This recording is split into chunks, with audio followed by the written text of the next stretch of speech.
પ્રકરણ 2 વાર્તા રે વાર્તા. આ વાર્તામાં કરુણાશંકર ગુરુજી બાળકોમાં સર્જનાત્મકતાને પ્રેરિત કરવા માટે વાર્તા રજૂ કરે છે. તેઓ એક મજેદાર વાતાવરણ બનાવે છે જ્યાં બાળકો વાર્તાને આગળ વધારવા માટે પોતાની કલ્પના શક્તિ અને લેખન ક્ષમતાનો ઉપયોગ કરી શકે. ગુરુજી એક હાથીની વાર્તા શરૂ કરે છે અને આ નાનકડી શરૂઆત બાળકોના મનને પ્રોત્સાહિત કરે છે અને તેઓ ઉત્સાહપૂર્વક વાર્તાને આગળ વધારવાનું શરૂ કરે છે. બાળકો બોલી ઉઠ્યા, વાર્તા રે વાર્તા. કરુણાશંકર ગુરુજીએ કહ્યું, તો ચાલો આજે આપણે એક નવી વાર્તા કરીએ. હું વાર્તા શરૂ કરીશ અને પછી વચ્ચેથી છોડી દઈશ. જ્યાંથી છોડી દઈશ ત્યાંથી તમારે એ આગળ ચલાવવાની. ગુરુજીએ વાર્તા માંડી. એક હતો હાથી, મસ્ત અને જબરદસ્ત. ગાઢ જંગલમાં એ રહેતો. ઉનાળાનો બપોર હતો. હાથી તાપથી શિયાવિયા થઈ ગયો. આંખો બંધ કરી એણે છાયાની ઠંડક માણી. ઘડી બે ઘડી પછી એને ટાઢક વળી.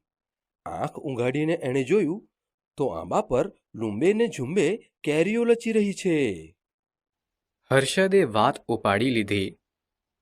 હાથીએ હળવેક રહીને સૂંઢ ઉચકી, ડાળીએથી કેરીઓ તોડતો જાય અને મોંમાં મૂકતો જાય. અને કેરી પણ કેવી રસદાર અને કસદાર, ખટમધુરી અને મોંમાંથી પાણી છૂટે તેવી. હાથીની તરસ છીપી અને એને કોઠે ટાઢક વળી. હાથી ખુશખુશાલ થઈ ગયો.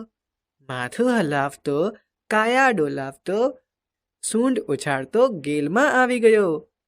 સડાક કરતી સૂંઢ ઉચકી એણે એક ડાળીને પકડમાં લીધી અને કડડડ કરતી ડાળી તૂટી પડી. કરુણાશંકરે વાત સાધી આપી. ડાળી ઉપર કાગડીનો માળો હતો. માળામાં 3 ઈંડા હતા. ભોંય પર પટકાઈને ઈંડાના ફોદા નીકળી ગયા ત્યાં તો ઘટાના ઊંડાણમાંથી એક કંપતો અવાજ આવ્યો. હાથી ભૈયા, તે આ શું કરી નાખ્યું? કલ્યાણીએ વાત આગળ વધારી. કાગડીએ કકળાટ મચાવી મૂક્યો. ચારે દિશામાંથી ક્રાઉ ક્રાઉ ક્રાઉ ક્રાઉ કરતા કાગડા એકઠા થઈ ગયા અને હવામાં સૂંઢ વીંઝતો, ગર્જના કરતો હાથી ઠંડે કલેજે ચાલતો થયો. કમલે તાતણો મેળવ્યો. કાગડીએ નાતના પંચને ફરિયાદ કરી. મહાજન, મારે આ હાથી સામે ફરિયાદ નોંધાવવી છે. એણે વગર વાંક ગુને મારા ઈંડા ફોડી નાખ્યા છે. મારા બચ્ચાની હત્યા કરી છે. કાગડીના સ્વજનોએ પણ સાથ પુરાવ્યો. કા કા કા. હસને વાત આગળ વધારી. નાતનો મુખી કાગડીને લઈ પંખીઓના રાજા ગરુડના દરબારમાં ગયો. દરવાજે ગીધની ચોકી છે. ડેલીએ કુકડાની પડઘમ ગાજે છે. મેડીએ બુલબુલની શરણાઈ વાગે છે. ચોકમાં ન્યાયની ધજા ફરફરે છે. રાજા ગરુડ સભા ભરીને બેઠા છે. પાસે હંસનું પ્રધાન મંડળ બિરાજ્યું છે. પ્રધાન મંડળે કાગડીની ફરિયાદ સાંભળી ચુકાદો જાહેર થયો. ગુનેગાર હાથીને દેશવટો આપવામાં આવે. બાદ સેનાપતિ આ સજાનો તરત જ અમલ કરે.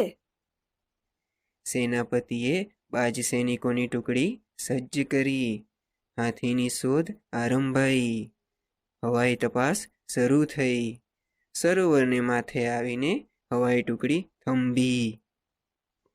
સરોવરમાં પાણી હિલોળા લઈ રહ્યા છે. ચોપાસ વનરાઈ વિસ્તરી છે. ઝાડના ઝુંડમાં પંખીઓ કલગાન કરે છે. મોર ગહકે છે. કોયલ ટહુકે છે. કબૂતર ગૂગવે છે. હોલો ગૂગુ કરે છે. અને કમળવનનો મીઠો પવન હૈયામાં હર્ષ ભરે છે. સરોવરના છાટીપુર પાણીમાં હાથી ઊભો છે. સૂંઢમાંથી પાણીના ફુવારા ઉડાડીએ સ્નાન કરે છે, ઘડીકમાં કમળવનમાં ઘમસાણ મચાવે છે, ઘડીકમાં સૂંઢ ઊંચી કરી ઘેરા નાદે આનંદનો ચિત્કાર કરે છે. કાગડી બોલી ઉઠે છે, મારા ઈંડાનો નાશ કરનારો આ જ દુષ્ટ હાથી. બીજા સાક્ષીઓ પણ સૂર પુરાવે છે, કા કા કા. અને બાજ સરદાર હવામાંથી તીર વેગે હાથી પર ધસે છે. એની પીઠ પર તીણી ચાંચનો જોરદાર ઘા મારે છે. હાથીના રંગમાં ભંગ પડે છે. એ છળી ઉઠે છે. ત્યાં તો બાજ ટુકડી એના પર ચારે બાજુથી હલ્લો કરે છે. ધમપછાડા કરતો હાથી પાણીમાંથી બહાર નીકળે છે. ઊંચી સૂંઢે અને ઊભી પૂંછડીએ નાસવા માંડે છે. બાજ સેના પીછો પકડે છે.